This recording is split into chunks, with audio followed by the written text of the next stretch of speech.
Hello, inmates. Welcome and welcome back to the cellblock Scorch. I hope you're all having a lovely, lovely time. This is Peixe, and this is Scorch number 15. I'm having a great day today, you guys, for multiple reasons, and I feel like sharing because, y'all know I can't have a Scorch episode happen without me rambling forever. And this one is pretty short, and I have very little context to give, so there you have it.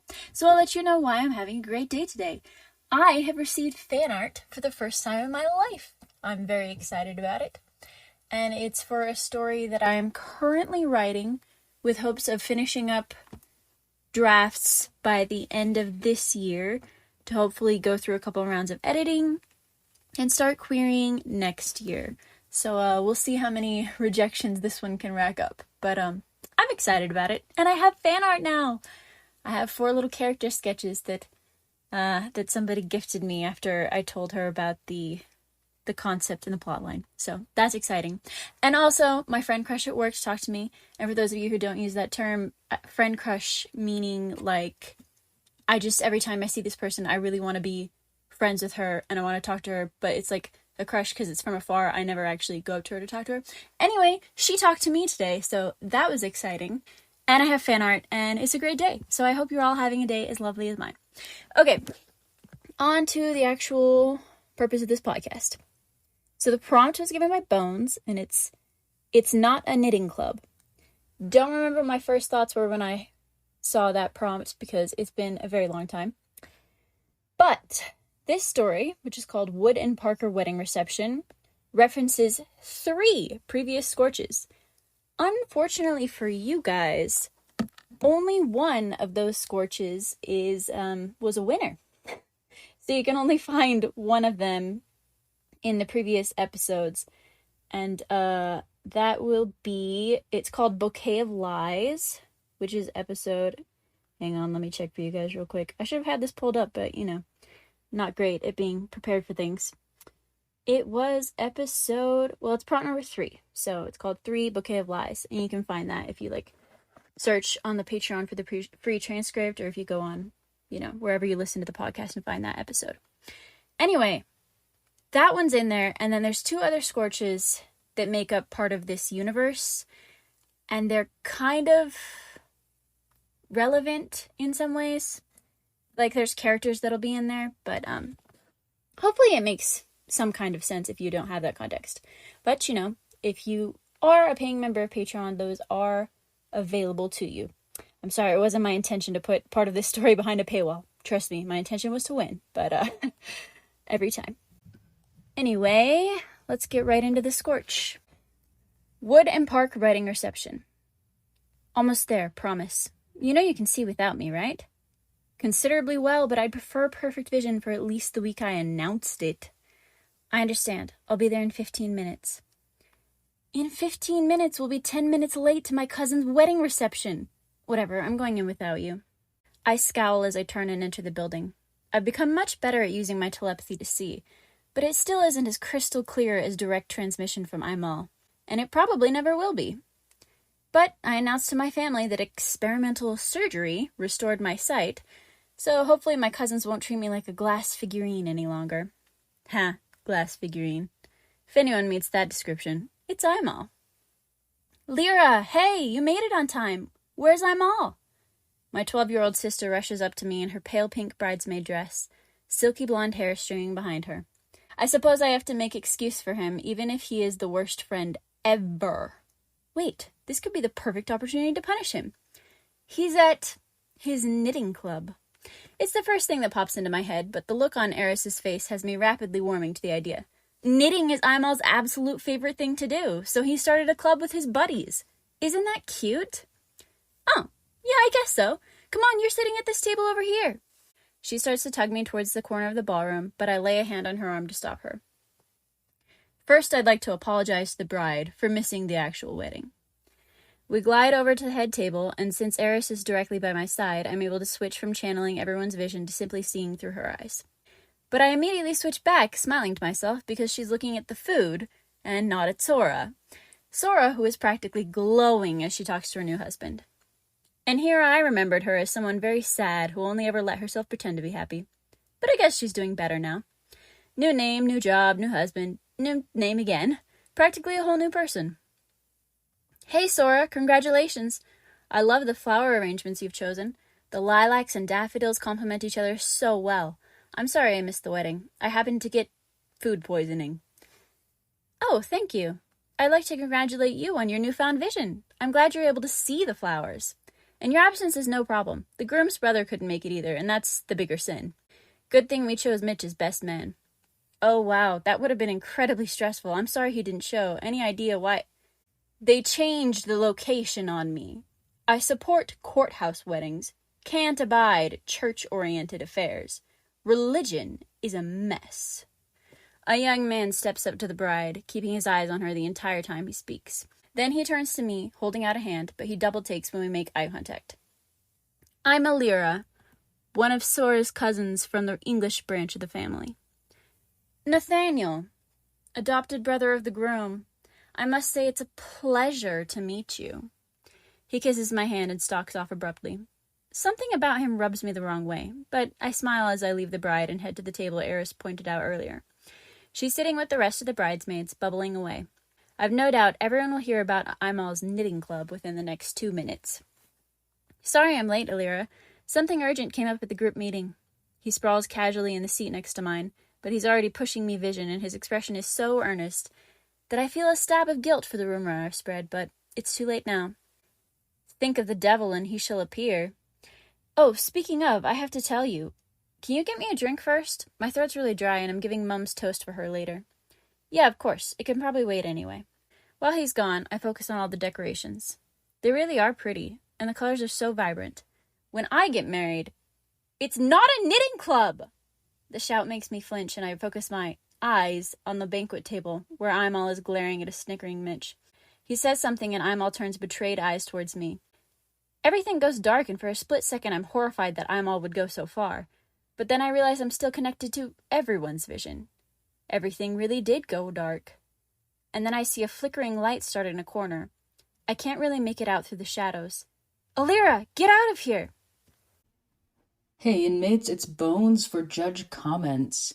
This week was really good for both Peixe and Cricket. They both wrote in universes that I knew, and I love it when that happens. In the end, I think there were two things that gave Peixe the win here. First was just the shock of the two universes here being the same universe. You haven't met these characters yet on the podcast because these were characters from Peixi's week 13 and 14 Embers, but if you're a Spark, I would definitely recommend reading them. They're very good.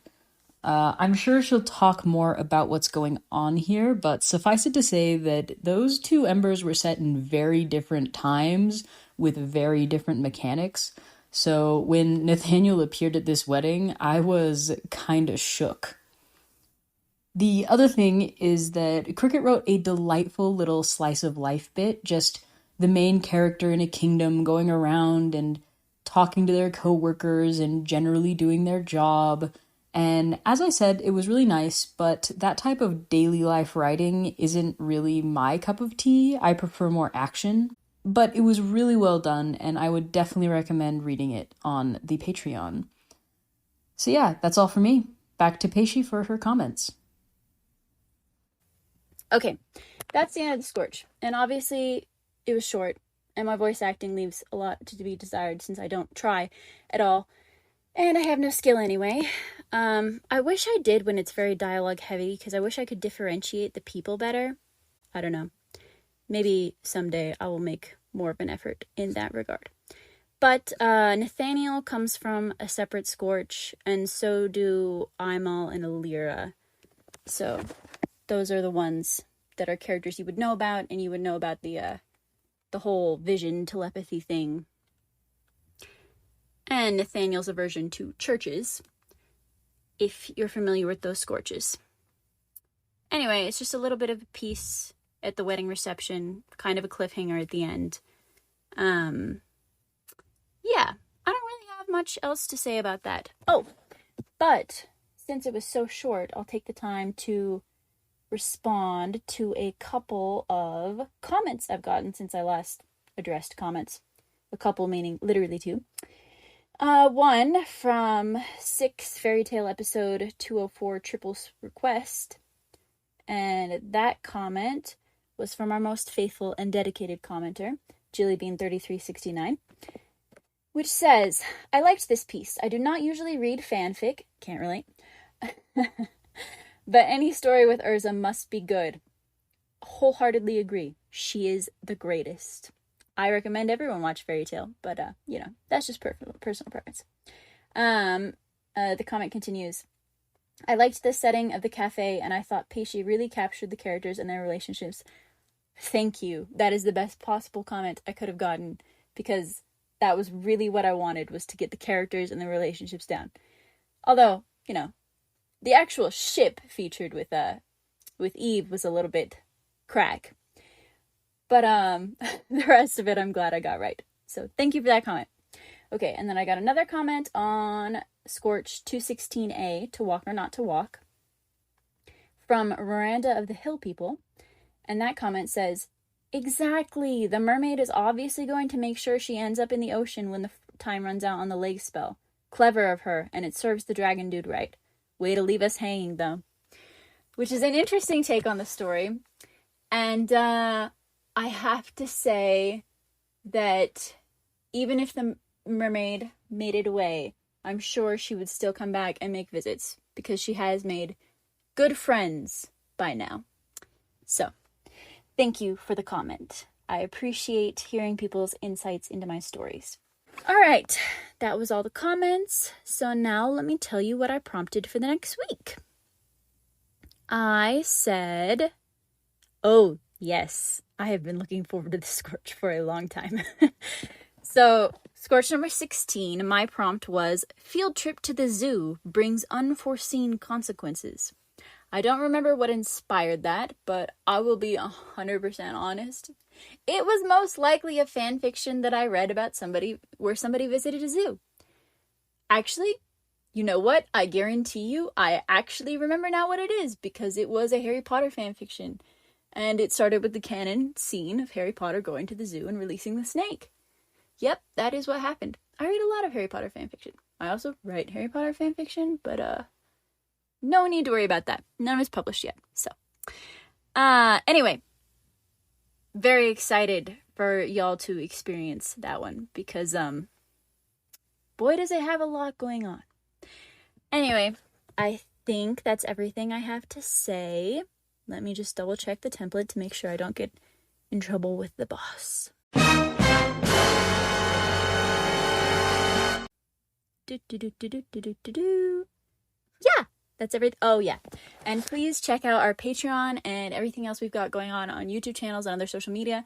Mine is still not ready yet, but school is out for this semester, so I will be able to get that up and running properly very soon. Look forward to it. Keep those fires burning, y'all. And a quick announcement before we end today. We've added an Instagram account called cellblock Scorch Podcast, which will be specifically for information about the Scorch. We'll be dropping the prompts for the episodes a day before their release, so you can get a sneak peek for the upcoming episode, and putting up the polls there as well, so you can vote even if you don't listen on Spotify. The Stellacore Instagram, meanwhile, will still be primarily our cosplays, as well as the central hub to hear about any other projects we're working on. Follow us, and I will personally love you forever.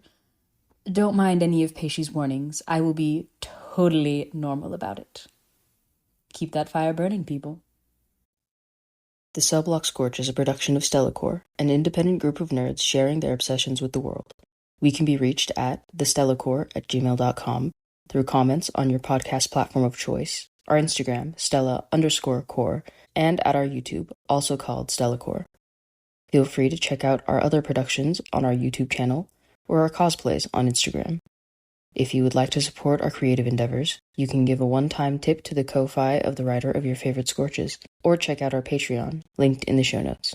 There, you can access the winning Scorches and episode transcripts for free, or sign up for Spark level support for $5 a month. to gain access to all of the Scorch submissions.